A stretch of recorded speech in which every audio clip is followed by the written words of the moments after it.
little bit more about you guys. Carlos, you want to start us off since you're standing? My name is Carlos. I'm a 25-year veteran. I moved here to Oklahoma, so I work at U Oklahoma. We have blind and vision impaired, have a clinic. We also do manufacturing. And in the future, not that I'm speaking for the CEO or the company, but just put out there, looking for a place someday that they're going to move into for their manufacturing, and ADA compliant.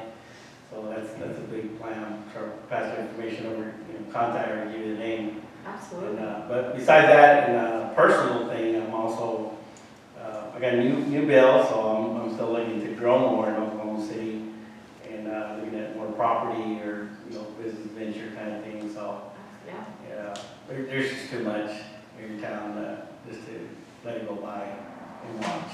So that's all that. Thank you. Larry, Oh, background? you want to introduce yourself? Yes. Larry Woods. First, I'm a delegate for Victoria, who's the potential client. Yes, sir. She's somewhere in Arizona frolicking around having a great time. Actually, she's there for a series of meetings and frolicking around. She had some a very important board meeting to attend, I believe. The company, Chapelwood Financial, trying to shorten a long story to something reasonable, is a management company for personal portfolios, high-level clients. Minimum account is $500,000. Otherwise, they're going to suggest you go to somebody that plays the numbers. Managing at this point somewhere in the range of $50 million. That's Well, the amazing. company started almost on the kitchen table, dining room table. And that was 29 years ago. Wow. Wow. She didn't decide to, she's 100% stockholder. She owns every single share. There's no investor. There have been, from time to time, some small gifts from me so that she can be free and clear. The company doesn't owe anyone $1. And they're growing at the rate of 17–18% annually. Yeah, which and is quite good. they've done an amazing job. So Victoria and her business partner have a radio show, correct? And she has a book that she wrote called It's All About the Money, Honey. You can buy that on Amazon or on her website. And she does speaking as well, right? But anyway, she's committed for life, I guess. She is of retirement age, legally and according to the IRS, but she'll be involved in this business until she's set in the ground. I know that. She's a hardworking woman. Tried to get her to hang it up. She's old enough. But she's doing what she loves, right? Not gonna happen. Sounds like my father. He's 83 and he will go to work every day. He's a pediatrician. Until that day that he can't anymore, so it's good. It keeps him young. Chris? My name's Chris Pitcock, and I work for Caldwell Banker Commercial Real Estate, and I love it. It's been a great adventure. It's a new challenge for me, I'm right next door to Newview, your new building on Classen. Yes. Our office right next door. So we have that building, and then we also have the manufacturing plant on. So we're neighbors. Neighbors with Carlos. Great. I'm glad you came all the way over here to meet each other. Yes, yes. You're right. That's how it works. Mavis, tell us about you. My name is Mavis. I'm a background in accounting. I did it for a couple of years and I got bored. So I quit accounting and I started construction. Good for you. So now I'm just doing residential for now, like remodeling. And I also did a couple commercial jobs. And I'm here to learn. Great. Well, I hope everyone is able to exchange business cards and do some networking today. I appreciate you guys coming. So here today we have RSM, we have Brett Carnes right here, James Ritter with ROI, Hillary Blaney with Bank First, Everett Steele will be here shortly, our architect, and then I am Dima Ramadan with DBG Construction. So I'm going to hand it over. So the process that we're going to go through today is just educating you on basically your dream team that you would need to have a successful project. And so we'll start with Brett as our CPA, and he'll talk about just financials and getting everything together, which then leads into those financials would go to the banker. So Hillary will talk to you, and she has a little bit of a handout of all the items that she would need to review your financials for a loan. James will help you find your property or your building.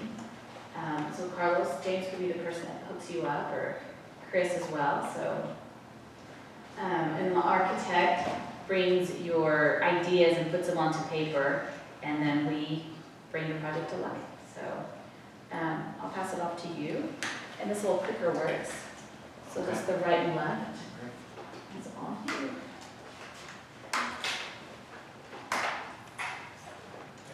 Hi everybody, glad to be here. Just a brief introduction of myself. I'm Brett Carnes. I work at RSN. There we go. Been there for going on 12 years now. Started there right out of college. I work a senior manager in the insurance department. Basically, insurance, anything, audits, reviews, things like that. I focus most of my time on doing audits for manufacturing companies, industrial products, wholesale distribution. I have a couple of business professional service firms, and then I also spend a lot of time doing audits for government entities.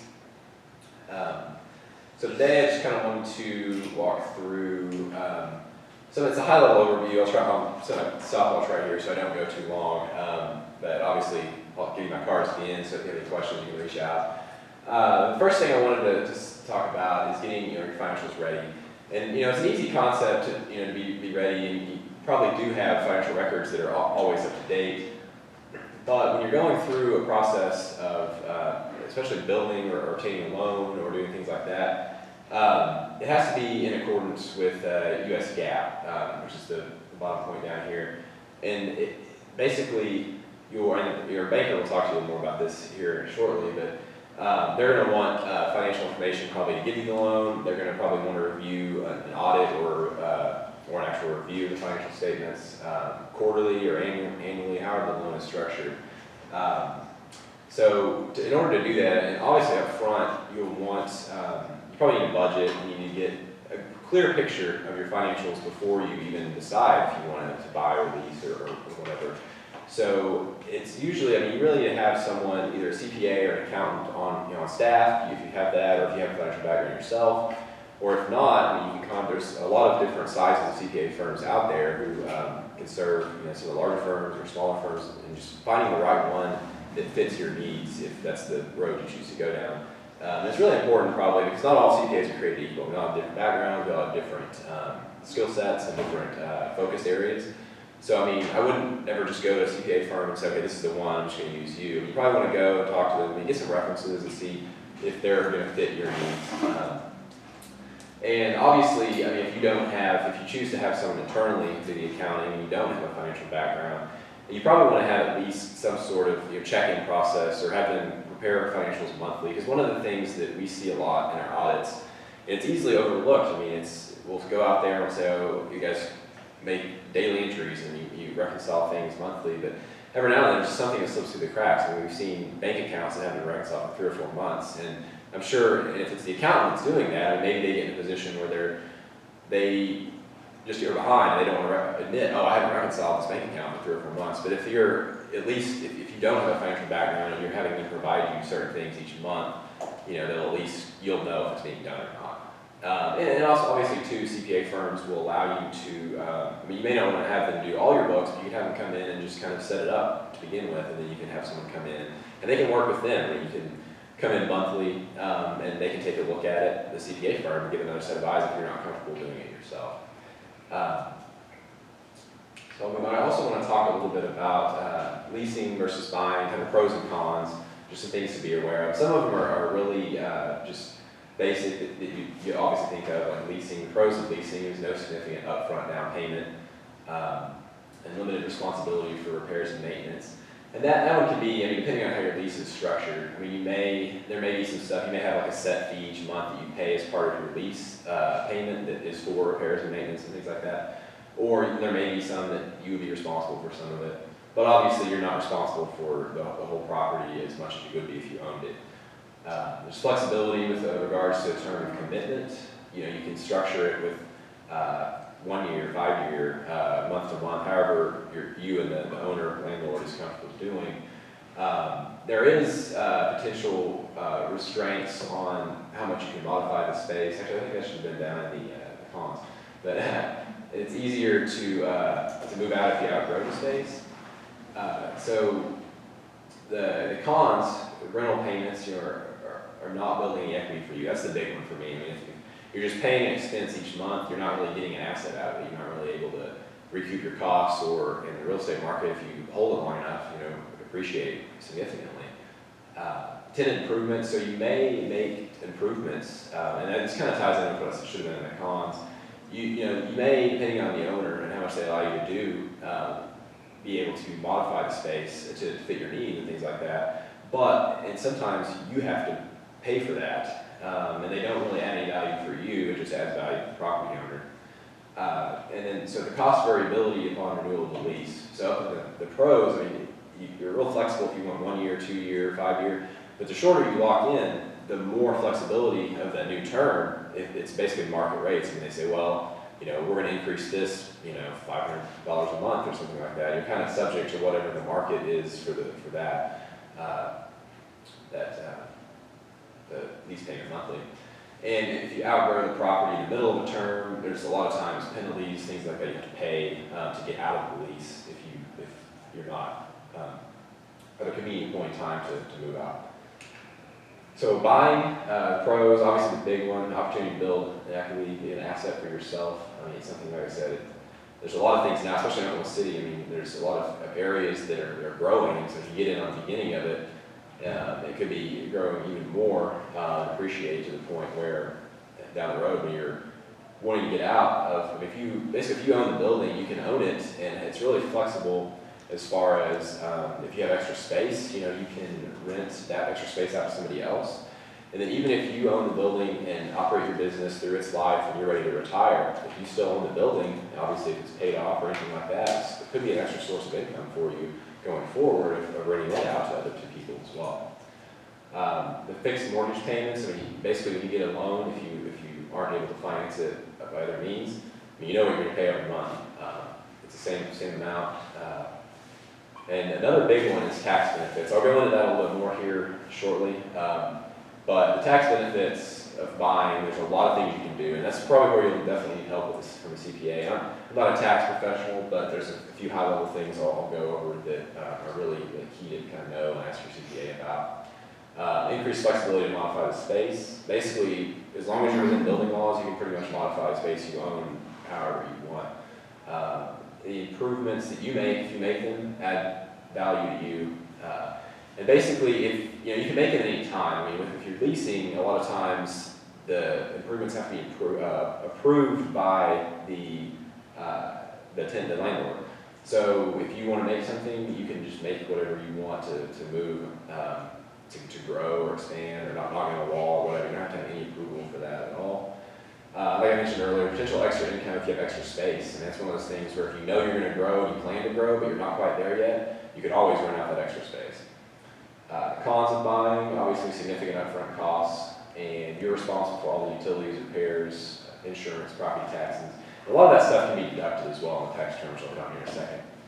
And there is less flexibility regarding terms of commitment. Obviously, you could sell, but sometimes, if you're in the middle of a mortgage and it's not opportune time in the market, you might be looking at taking a loss or something like that. So it's just not as flexible getting out of as leasing. So one thing before I get into the tax benefits, if you want to own the building, you kind of have to decide who or what's going to own it, because you might not necessarily want to own it yourself. You may want to set up an LLC or a partnership to own the business, kind of a real estate holding company. And you can do that basically without even, you can be a single member LLC. It doesn't have to have any number of partners. And the reason for that is to protect the business assets, to protect the building, protect your other business assets, things like that. I mean, there is unfortunately out there always a risk of litigation. And so if something happens in your business or something, and you're getting sued for something, and your business is in a separate protected LLC, it is not as easy to touch. Or if something happens on the loan side or anything like that, and the building, worst case scenario, is ever going to get foreclosed on, all your other assets protected as well. But obviously that's worst case scenario, probably not likely, but it's good things to think about. And an LLC or a partnership is essentially, for tax purposes, a disregarded entity. So it'll flow through to your own tax return. It's not going to have a separate tax filing entity and have to calculate taxes on it or anything like that. And when we get to taxes, basically, there's a lot of benefits that you can get.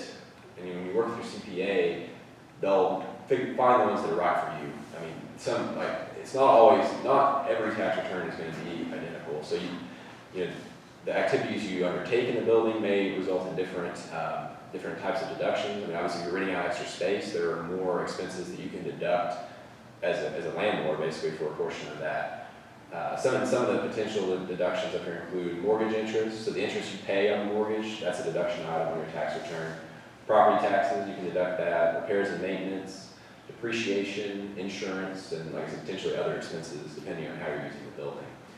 And I point out here, cost segregation, that relates to depreciation. And depreciation is one of the ones where there's a lot of flexibility and a lot of differences in what your deductions will be from year to year.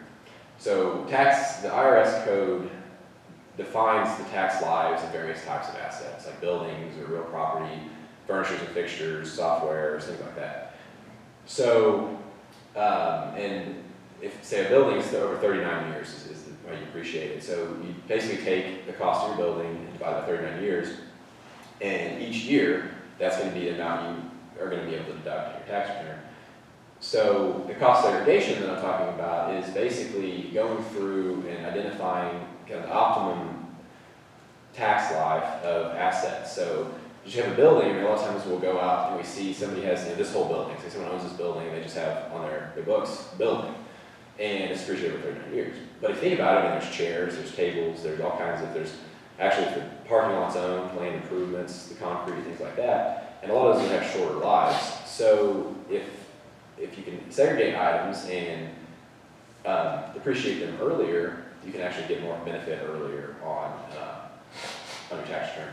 And that's actually something, a lot of firms will do that. I know we do it occasionally, is go out, and it's a lot of times worth the cost, is to have a CPA come in and just look at everything that you're basically going to start appreciating, that you're going to own, and just kind of help you segregate it. Say, okay, these things are set by the law, you can segregate these out. So some things you can, and there's some things that just the tax law says you can't split out. That's definitely something to think about. That's really all I had. I didn't go too far over time, and I guess there's time for questions later. Yeah, if anyone has questions, we can ask them now or later. I think a great example was the one you had mentioned about Cole and Reed. They owned the building next to the Civic Center, and then you guys outgrew the building potentially, and so Right. that's where I think having that building LLC name is a lot easier to when you do move, you still hold that asset under a completely different It name. is. That is So a that way great- there's multiple owners, like our building here, we have myself and my business partner, we have one other person that actually owns it with us as well. Right. That is a great, because it is, that's glad you mentioned that, because the partners owned it as a separate LLC. Because we were a local firm called Cole & Reed that merged into RS, or was bought out by RSN basically. And the partners of it, who had been partners there for 25, 30 years, and also actually a couple partners that weren't still there, but they'd retired and they were still owning it, and it was a building, real estate company LLC, they all owned it. So when we outgrew it, basically became a new firm, we moved into a space in Oklahoma Tower, and they held it for a little while, but then kind of wanted to get out, and basically was able to sell it. And actually for a really good profit too, because it had it for 40 years or so. So it's a really good thing to do, to think about setting up a separate LLC. Thank you. Thanks. Well, thank you. You're next. I wasn't sure if we put the handout, did you put the handout on that? We just made you a slide. Oh, okay, With just your that one info. slide. Okay. Yes. And I can pass those out or. Okay. I'm Hillary Blaney, I'm with Bank First, good friend of Lauren's and good friend of your life too, through Impact Oklahoma. It's been really good to us. And so I've been a lender been a banker for almost 42 years. Been a lender for about 38 years. And I primarily started in commercial and then started doing some individual lending too and enjoyed that. So now I do a mixture of that and have shopping centers being built, shopping centers being renovated in Oklahoma City and Bartlesville, and I have a lot of owner-occupied buildings. And so my job really in assessing whether or not someone can borrow is, number one, do they have any equity to put down? Because a lot of people come in and visit with me and they said, well, I only have $20,000 and it's a $800,000 building. So if they really don't have any equity, which is anywhere from 15 to 20%, then there probably isn't much reason to go ahead from there. And then the second thing is,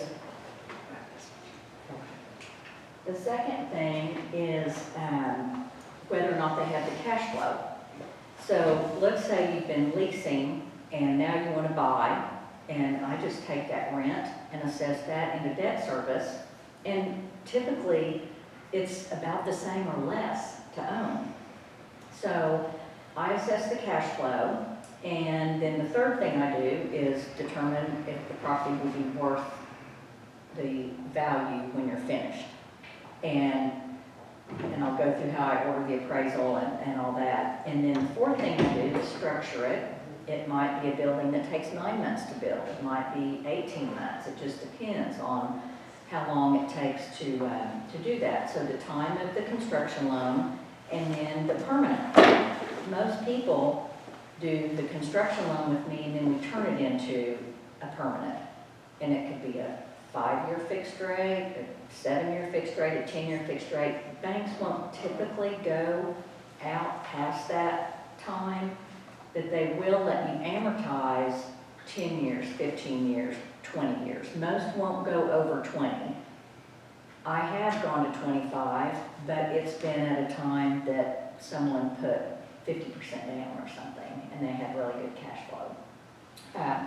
And then the fifth thing I do is the process. And it's so much easier to work with commercial construction companies on the process than it is a home builder.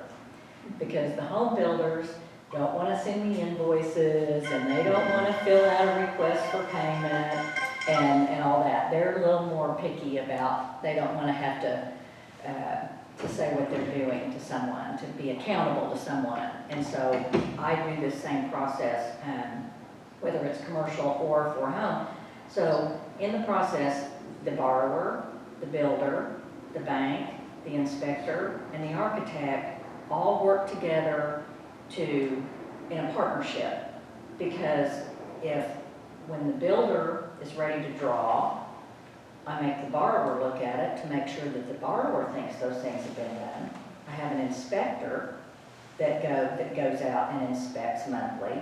I go out and inspect, and a lot of times the architect has to sign off on some of the projects, on every draw. And so we all work together on making sure that the concrete that is in the draw was really poured.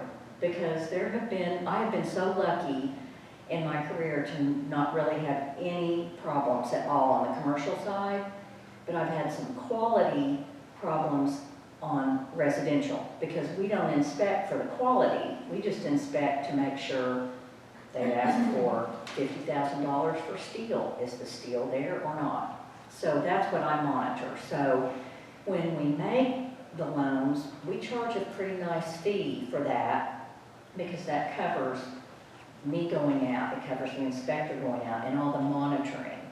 And so I make in my process a really nice file, so that when you're finished, you can take that file and every draw and every invoice, advance request draw and invoice is all there together, and everyone has signed off on it. And so you have a complete package to take with you. So when people come talk to me, I rarely have a complete loan package because they don't really know what I need. So what I need is personal tax returns for 3 years, company tax returns for 3 years, depending on who's going to own it, possibly an interim company financial statement. Maybe right now I would want a September statement because your tax return was back in December. And then any corporate or LLC documentation. And Brett talked about whether or not you would set it up in an LLC or how the ownership would be. So I would need those kinds of documents. The approval process, I say, takes about 10 business days, and that's just, I would hope that I could tell you in 30 minutes if I could make the loan or not. I can do that, but going through the process of, if it's over a certain amount of money, cost for the building, it's going to take a little bit longer because I have to order appraisals and all that, or I may have to go to a loan committee. The way we're structured, our amount is so high that we don't have to really go to loan committee for these things. We can just do it internally. So that makes the process a lot easier. So I say 10 days, but it's really probably less. And then I take the plans and the specs and the construction budget. I give that to an appraiser. The appraiser comes back and gives me the value of the building once it's completed. So taking all of your expenses, this is what the building will be worth when it's completed. And that's where your 15 or 20% comes in, the lower of the cost for the market to determine what your equity is. And the fees, we charge from 1/4 to 1/2 fee on the construction. I think we've been charging a 1/4, but I think we're going to increase that because it just barely covers the cost of the inspector and my time. One thing I have run into also is I need environmental questionnaires filled out. And I had a client that was buying a building in Duncan, and there's one question that says, is there a gas station adjacent to the property? And he X'd yes. But the bank president in Duncan that did the inspection for me put the X, no, there's not, because he didn't think, to him, it wasn't a concern. And it turned out to not be a concern, but because the customer signed that, it triggered it. So I have to call the Corporation Commission, I have to get in my car and go down and find out from the Corporation Commission if there had ever been any water or gasoline leakage or any of that tank testing and all that. So sometimes the commercial construction loans trigger something like that you don't expect. The other weird thing I had was a party wall. So in this building, there's a wall in the middle. These people lease it because it wasn't totally owner occupied. This side was leased to the owner owned that side, and the other side was leased, and there was a wall. So sometimes we have common maintenance agreements and things that take a little bit more time on that. I had another one down by Norman, right outside Moore, that was a medical building. And when I made the loan, the building was facing this way. Well, the builder and the owner, borrower, decided, I think it would be better if we turn the building this way. And they didn't tell me that.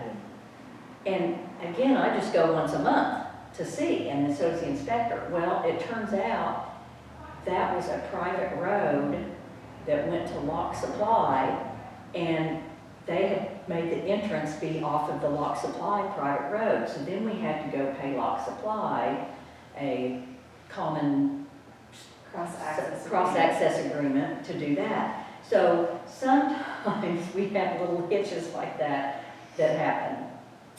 Builder's risk insurance, we require that. My bank has an insurance department, we can sell that, but typically it's already in the builder's expenses. We check to make sure you're not in flood zone. I've had the same kind of thing where building a building or making a loan on a building and the back 1 foot is in a flood zone.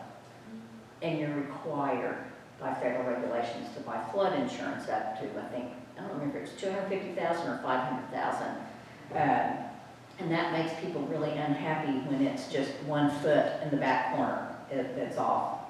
I've also had recently an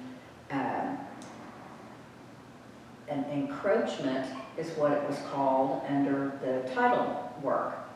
And all it really was a water line under the building that fed the sprinkler. And so when the title company says a word like that, it does the same thing. It triggers all these things that make us have to go in and do a little bit more work. So sometimes those are really the issues that I have to deal with.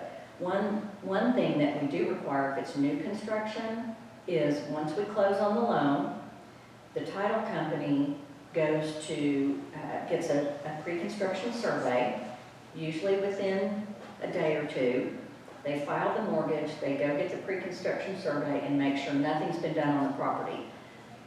Then you can start. So it takes 2 or 3 days after you have closed on it. One of the things that I've come across is people have started clearing land before they've even closed on it. Or the day that they closed on the loan, they decide to go out and move trees. And then we can't get our title work on it. So if you're going to purchase the property, which would be the first advance on my loan, don't touch any dirt, don't take one thing off the property until you hear back from the title company that the pre-construction survey has been done. And either the title company or us will notify you. And then really the last thing is that how I work in the commercial and the residential side is I get a request for payment that says original construction contract amount. Draw number 1, $50,000. The backup information with invoices and percentages of completion. What is that $50,000? What is it? And what percentage of the building that will be completing? And so they keep track of all that. I have my borrower look at it. I look at it. I compare it to my inspector's report. And let's say we're a week before the inspection. We only go once a month.